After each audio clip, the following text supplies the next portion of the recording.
Axum, also known as the Axumite Empire, was a trading nation in the area of Eritrea and northern Ethiopia, which existed from approximately 100–940 AD. It grew from the Proto-Axumite Iron Age period in 4th century BC to achieve prominence by the 1st century AD, and was a major player in the commerce between the Roman Empire and ancient India. The Empire of Axum at its height at times extended across most of present-day Eritrea, northern Ethiopia, western Yemen, southern Saudi Arabia and Sudan. The capital city of the empire was Axum, now in northern Ethiopia, today a smaller community.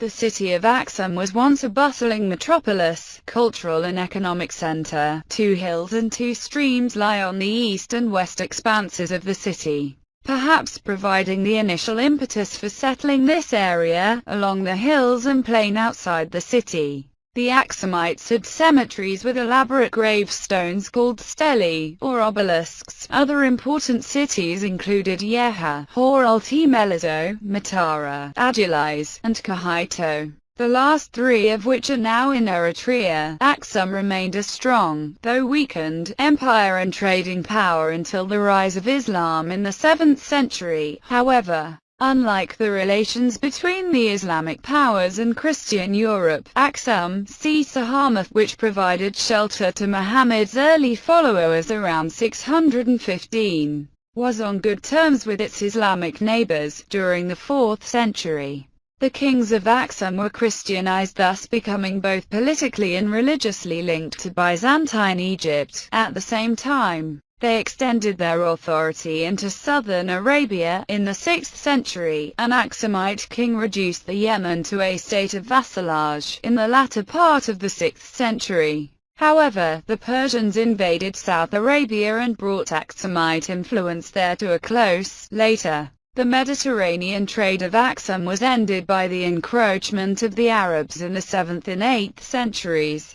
The earliest records and legends suggest that it was from Axum that Makeda, the fabled Queen of Sheba, journeyed to visit King Solomon in Jerusalem. A son was born to the queen from her union with Solomon. This son, Menelik I, grew up in Ethiopia, but traveled to Jerusalem as a young man, where he spent several years before returning to his own country with the Ark of the Covenant. The Ark, according to Ethiopian belief, has remained in Axum ever since, in an annex to the Church of St. Mary of Zion. In addition to the old St. Mary of Zion Church, there are many other remains in Axum dating back to pre- and early Christian times. Among these, a series of inscriptions on stone tablets have proved to be of immense importance to historians of the ancient world. From its capital on the Tigray Plateau, Axum was in command of the ivory trade with Sudan. It also dominated the trade route leading south and the port of Adulis on the Gulf of Zola.